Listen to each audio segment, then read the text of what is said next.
This is TCT's Daily Major. I am Brian Dabreo, and these are your headlines. Relief for dialysis patients is said to be a top priority for government. St. Lucia has again secured the title of the Caribbean's leading honeymoon destination. The second annual George Odlum Memorial Lecture is set for October 5, 2016, and Barbados Finance Minister says the glass is half full, not half empty. TCT's Daily Major is brought to you by A's Bottling Company, Ferrans Food Products, Ramco Chowming, and One Caribbean Newspaper.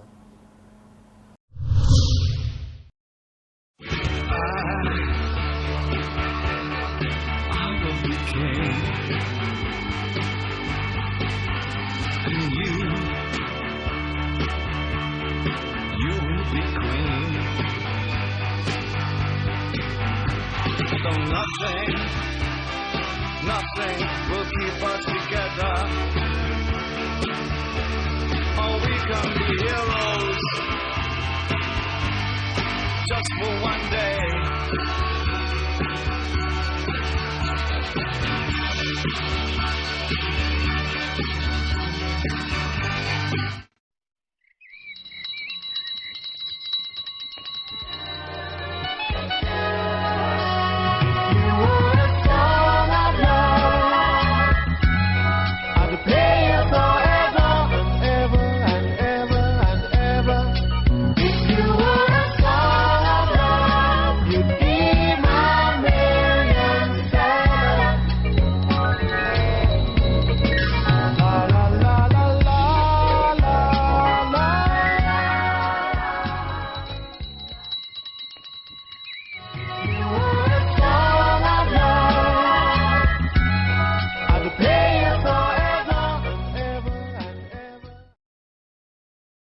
More than a third of our children are now overweight or obese, and some reports indicate this will be the first generation where the children might not outlive their parents.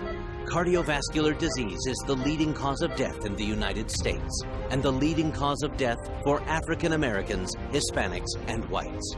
25 million North Americans are diabetic, and roughly 2 million people are diagnosed with diabetes every year. Bio's Life, the clinically proven natural fat loss.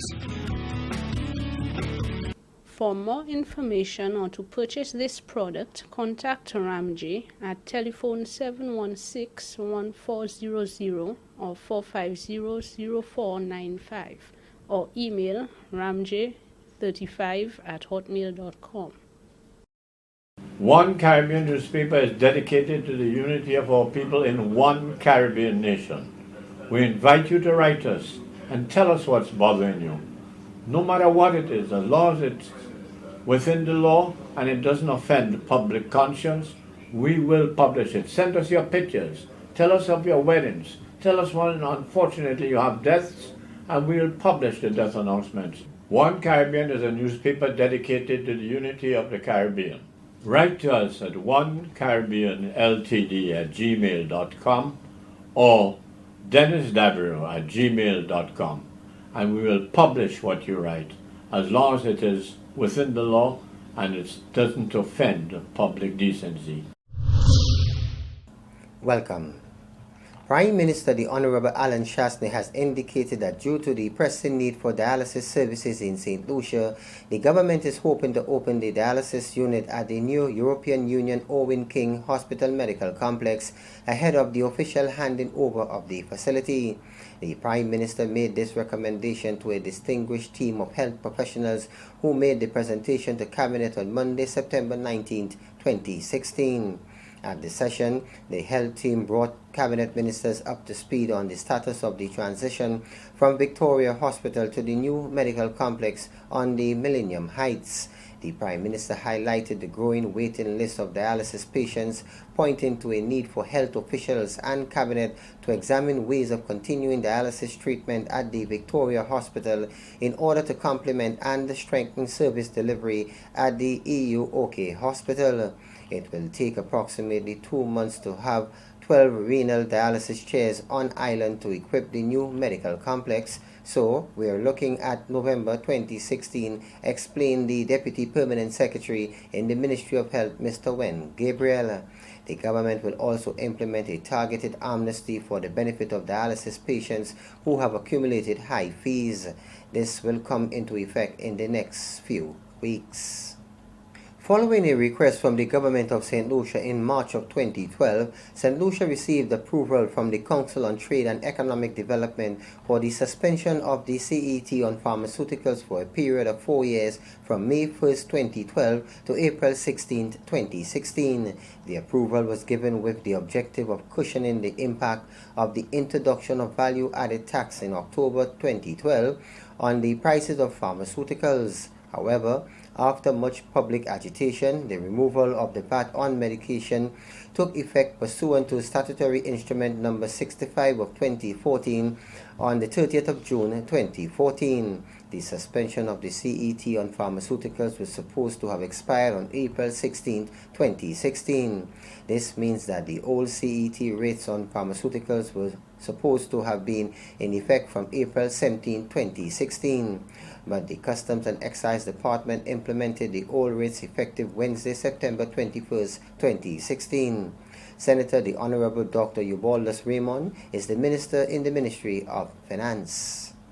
It was brought to my attention only last week that a letter was issued or sent to the former Prime Minister on March 5th asking whether or not he would continue with the suspension of the import duties on medicine, knowing that the expiration of that suspension was on April 16th of this year. It's my understanding that the Prime Minister never responded to that letter, which means that when April 16th came, there was supposed to have been an automatic reinstatement of the import duties on medicine. Well, it's my understanding that it wasn't automatic. It actually took place last week. Now, the question as to why it was done last week, that will be answered by the administrative branch of the Ministry of Finance.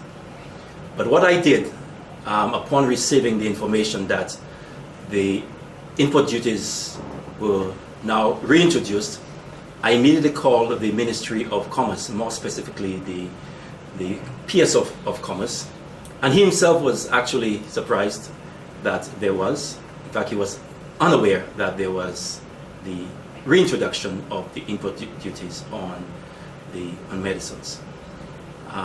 So I said to him, this is the position of the government.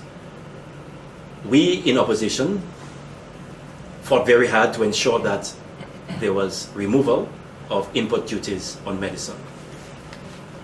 And therefore, I asked for him rather to move speedily in putting an application together so that we can reapply to quoted CARICOM for the reintroduction of the suspension of medicine, and that will be done in November because quoted meets in November.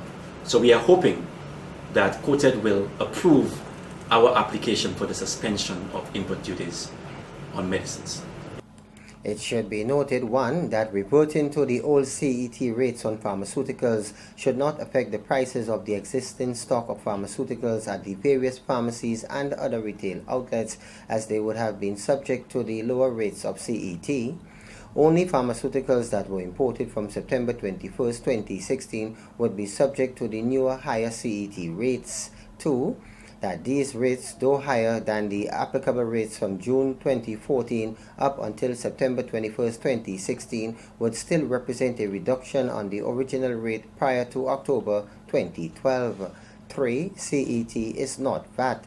Since 2014, pharmaceuticals are VAT exempt, and this has not been reversed by the government. St. Lucia has again secured the coveted title of the Caribbean's leading honeymoon destination for an 8th year, added to the 9 times that St. Lucia won the world's leading honeymoon destination from World Travel Awards. St. Lucia has also been nominated for the following World Travel Awards: World's Leading Honeymoon Destination, World's Leading Island Destination, and World's Leading Wedding Destination. World Travel Awards was founded in 1993 to recognize, acknowledge, and reward excellence in the travel, tourism, and hospitality industry worldwide. Now celebrating its 23rd anniversary, World Travel Awards is recognized globally as the hallmark of quality, with winners setting the benchmark to which all others aspire. Voting for the World and Travel Awards nominees opened online on Friday, 23rd September 2016 and will conclude on Monday, 24th October 2016. Votes cast by travel professionals and consumers, with a vote cast by qualifying travel professionals carrying a weighing of 2 votes. We expect you to cast your vote in support of St. Lucia. The St. Lucia Civil Service Association this Tuesday held a workshop for new shop stewards with the objective of enlightening the participants on the role and responsibilities of shop stewards. Mr. Max Stephen Albertine is the Acting General Secretary of the CSA. We're having a workshop for our new shop stewards so that they could be lectured on what are the roles and responsibilities of shop stewards. We started at 9 this morning, going to 5 with various topics. Grievance handling is one topic. We have collective bargaining, negotiations, that's another one. And the role of the shop steward will be done this afternoon. We also introduced a new topic in our training program, and that is something called the EAP, Employee Assistance Program. It's a new program which has been introduced by the government to assist workers, so we thought it necessary to have the persons responsible for that program in today to discuss that program with our shop stewards. So essentially it's a workshop for new shop stewards so that they could be equipped with the knowledge and experience to go and do the job as shop steward. Because as you know, the shop steward is the link between management, employees, and the union. And they are the ones who interface with management first when any grievance arises out of the work situation. A new industrial deal has been struck between the management of the Windward Islands Packaging Company Limited and the National Workers Union. Operators and production workers employed with Winera will benefit from an upward revision in salaries. A back pay effective April 1st, 2016 will also be paid.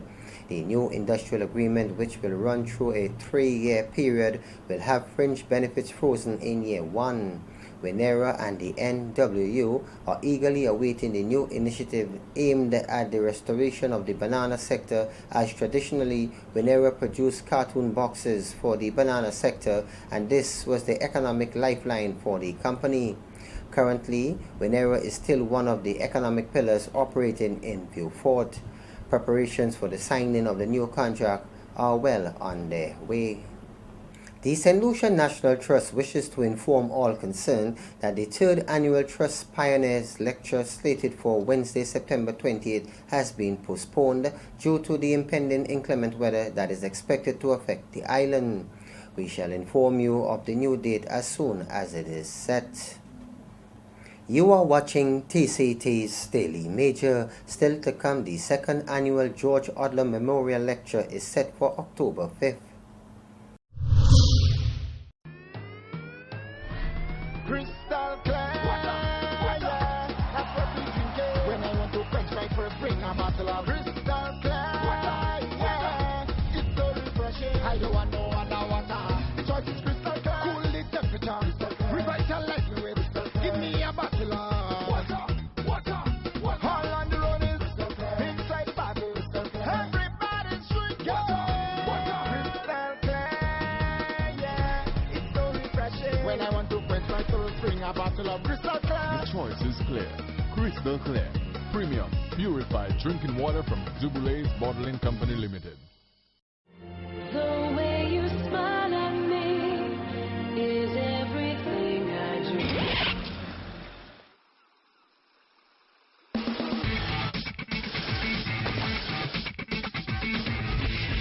How we tell that boy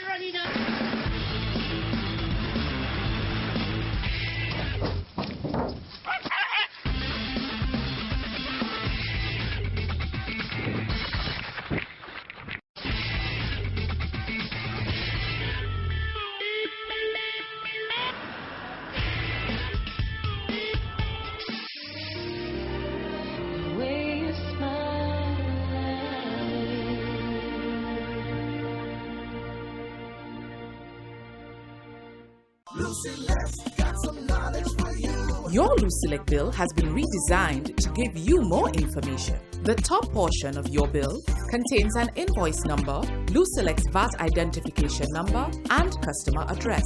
A past due stamp is displayed if your payment is overdue at the time of billing. Ignore it if you've already made your payment. To the right is a barcode for easy processing of your payments at Lucelec's customer service offices only.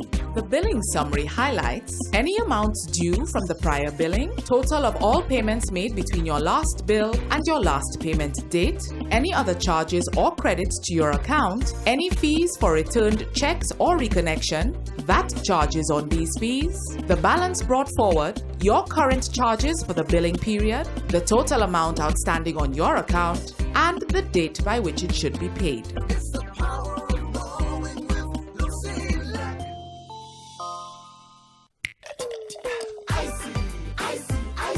Experience the flavor of icy. Icy, yeah. Icy.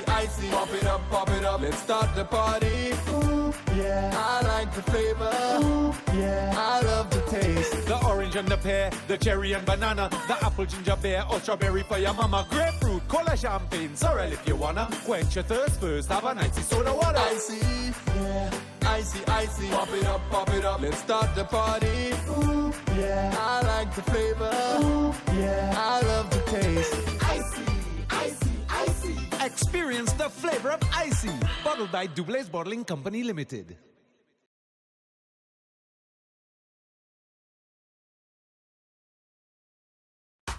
Ramco pasta is a master. Your staple of choice because the quality is superior. No gluten, no white flour, 100% semolina. Ramco pasta tastes better, I swear. Ramco pasta forever. When I using mac and cheese, bon. Give me some more, please. Ramco have variety, go Betty to Betty and Fusilini. Ramco, the taste we know, met you. Now available at all leading outlets. Distributed by Ramco. For more information, call 450-0495. Thanks for staying with us. The family of the late George Odlum and the George Odlum Memorial Celebration Committee wish to announce the second annual lecture for the St. Lucian politician and Minister of Government, Comrade George Odlum, which will be held on Wednesday, October 5th at 6:30 p.m. The second lecture will be delivered by Mr. MacDonald Dixon, poet and playwright. Mr. Odlum and Dixon were students together at St. Mary's College and later lifelong friends who both shared an untiring love for the arts. The title of Mr. Dixon's lecture is George Odlum, the Man and the Arts. Coordinator of the lecture series, Mr. Jerry George, says this second lecture will touch on yet another area of Mr. Odlum's expansive life and interests. We will continue to highlight the multi-sided talents of a complex man who did well in the service of the people of St. Lucia in diplomacy and the public service, in the arts and in sports especially. This year, the committee also plans to launch an essay writing competition for the secondary school students and to start planning for the 15th anniversary of Mr. Odlum's passing in 2018. This is the 13th anniversary of Mr. Odlum's death. He died after a short illness on September 28, 2003 and was buried on October 6, 2003. There will also be the customary church service in remembrance of Mr. Odlum at the Minor Basilica of the Immaculate Conception in Castries on Monday, September 28, 2016, and a visit by family and well-wishers to his grave site. The lecture is open to the public. The Department of Commerce, International Trade, Investment, Enterprise Development and Consumer Affairs continues its efforts to facilitate growth of the micro and small enterprise sector in St. Lucia through the Small Business Development Center and the SBDC network of partners. Visiting consultants from the Organization of American States and the University of Texas at San Antonio will be in St. Lucia from Monday, September 26 to Tuesday, September 29, 2016, at the department's conference room, the 4th floor, Harrelin Rock Building, the waterfront, and also at the Gamma Learning Institute, Morris Mason Avenue, Lance Road, Sanssouci, Castries. The purpose of the visit is as follows. 1. To review the current operations of the Small Business Development Center in St. Lucia. 2. To engage stakeholders regarding a plan of action for Phase 2 of the SBDC program. 3. Consultation for the development of a micro, small, and medium enterprise policy in St. Lucia. 4. To facilitate further capacity building for staff of the SBDC and network partners. Mr. Asa Gadu is attached to the University of Texas at San Antonio. We're working with the Organization of American States and the University of Texas to transfer the best practices of the SBDC model known as the Small Business Development Center in the U.S. It's a 40-year-old business model. It really works with small businesses not only to start businesses but grow businesses. And basically the outcomes of business success, what I call our clients, is really impact back to the economy. It generates jobs, we start new businesses, we help people access capital, we look at exporting, we look at government contracting. So this model has been looked at by many economies, including the Caribbean. The Caribbean really understands the fact that they need to establish and shore up their economy just like we do in the U.S. So this project with the University of Texas and the OAS is really coming and working with the ministry, particularly here in St. Lucia, to transfer some of the best practices so they too can take advantage of some of the successes that we're having with this 40-year-old model in the U.S. And I will say we've been working with St. Lucia now for about 4 years. They've done a tremendous job of taking the best practices from the U.S. and incorporating them into their SME programs. They're looking at legislation, policy. They're looking at being relevant to the small businesses of St. Lucia. They're looking at best ways to provide their business officers to provide the relevant services back to the small businesses. And I shall say that the ministry has done a great job in bringing those resources together to benefit the small businesses of St. Lucia. Okay, can you outline the implementation phases? The implementation phases are basically we do a consultation with government, basically so they can understand the best practices of the SBDC model. They look at it. Once they determine that they want to take a look at the best practice, the commitment is there. Then we come in and spend weeks at a time to really transfer the basic model itself. So we call that capacity building. After that is done and they see the key stakeholders, the lending community, the higher ed, all engaged in trying to provide services to small businesses, then the next phase is the implementation, a pilot program, so to speak, of taking those best practices. Then we come back and continue to work with them to shore up their delivery of service, the professional development, so on and so forth. And then after that, we just come back and work with them to try to provide the best sharing of best practices. The other key thing here is at the end of the day, what we want to do is link up all the SBDCs in the Caribbean so they can begin to share best practices, begin to share what their policy is doing for the economy, begin to share how to deliver services to these small businesses of those economies. Activities in observance of International Coastal Cleanup were held here on Sunday, during which an effort was made to clean up the Grandance Beach. Mr. Chris Sellis is the president of the Caribbean Youth Environment Network. I want to thank everyone for coming out here on the Sunday. They should be home resting, but you come out here because still everybody have some passion for the environment and seeing that we do something about our trash. Here we at Grandance, so we know about International Coastal Cleanup. It's a worldwide cleanup that is being done every year. The date is the third Saturday of September, but most countries are having it throughout the month of September into October. Where CYN, or Caribbean Youth Environment Network, we actually will be cleaning 9 beach locations around St. Lucia, and Grandance is one of these beach sites. We have here a coordinators form and a volunteer form. everything that is collected here today, every trash is important. Everything that is collected, don't think because you see a small bit of plastic it's not important. Everything has to be collected, and you'll be placed in a group where there's a group leader will be doing the recording. So everything that you collect, you report to that leader, because it has to be tallied, and then the volunteer leader will then report to the coordinator, which will tally all of the different volunteer forms. And this is usually placed in a this is one of the reports that was done, and this documents every information that is collected will be sent to Ocean Conservancy, which is an organization based in Washington DC, and all of the information collected there helps to make policies and decision laws to protect our coastlines. Inspector Terry Bradley is the officer in charge of the Babono Police Station. We members of the Babono Police Station, we are here today along with members of the CYEN and other groups of the Babono area conducting this cleanup campaign of the Grantons Beach. As you could see, it appears that there's a lot of debris, a lot of plastic on the beach. We've done a very good job picking up the garbage, and we encourage persons who visit the beach, please take away the garbage when you do visit. It's an area where persons come for recreation, but we encourage you when you come here, take away your plastic, take away whatever garbage that you may want to leave on the beach. TCT also spoke with a volunteer, Miss Tamara Jean-Baptiste. I'm a volunteer. I heard about it yesterday and I decided to help out. Okay. Tell us about your experience doing this, working with this organization as a volunteer during this cleanup campaign at the Grantons Beach. Well, I've never come here for one. I've never come to the beach, so I wanted to see, to experience the beach.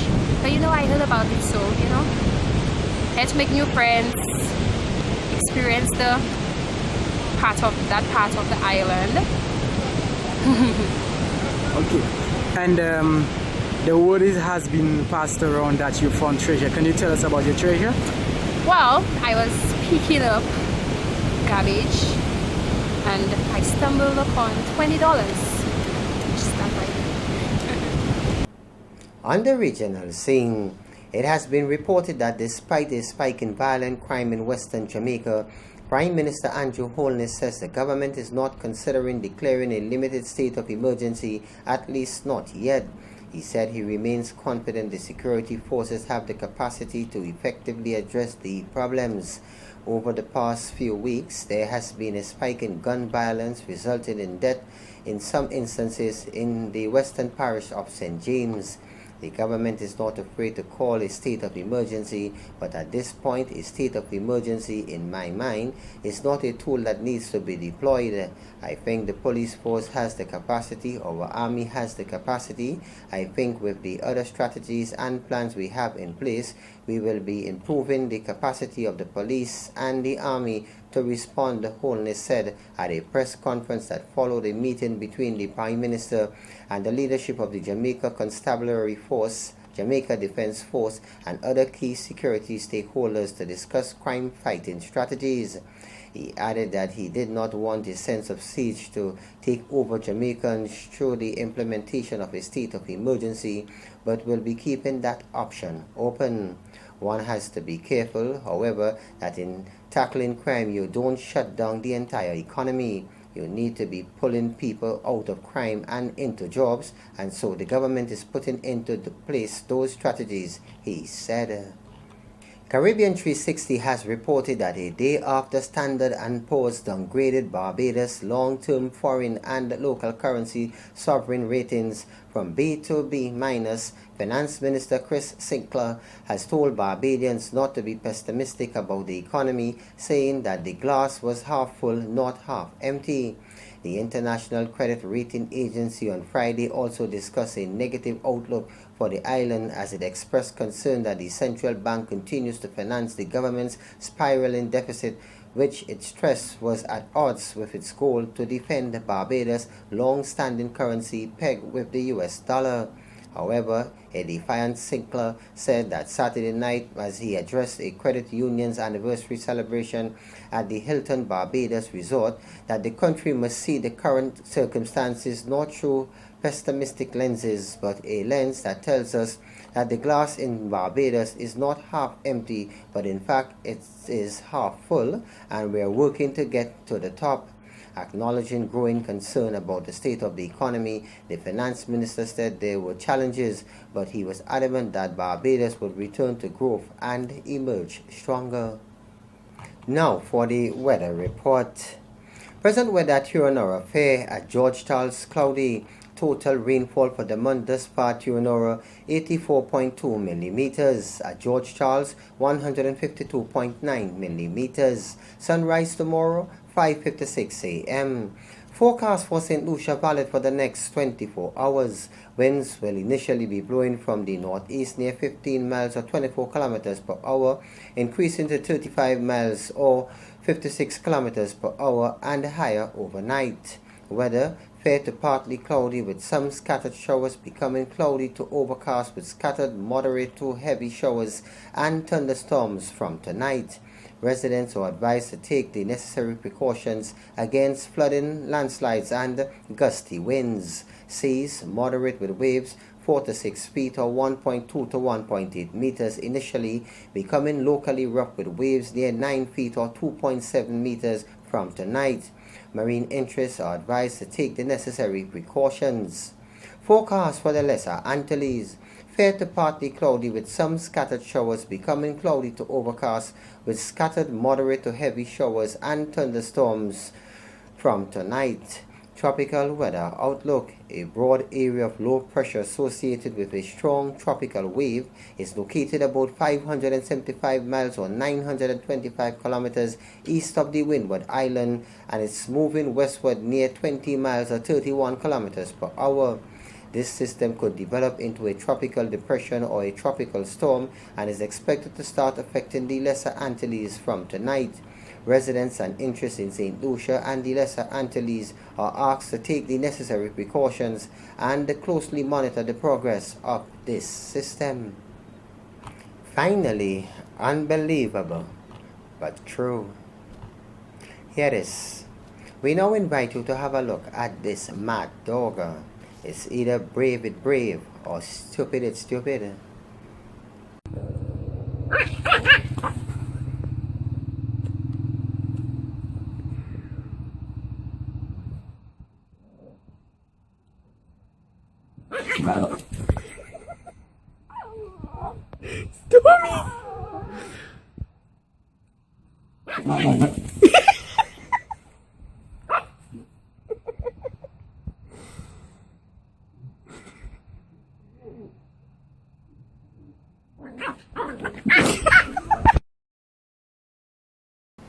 You see, what the poor dog does not realize is that time is not on its side because it might just be next on the menu.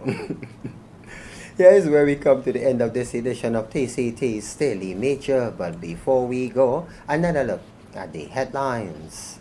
Relief for dialysis patients is said to be a top priority for government. St. Lucia has again secured the title of Caribbean's leading honeymoon destination. The second annual George Odlum Memorial Lecture is set for October 5th, 2016, and Barbados Finance Minister says the glass is half full, not half empty. TCT's Daily Major was brought to you by Dubois Bottling Company, Farron's Food Products, Ramco Charming, and One Caribbean Newspaper. As usual, on behalf of the entire news team, I am Brian Dabreo. Thanks for viewing.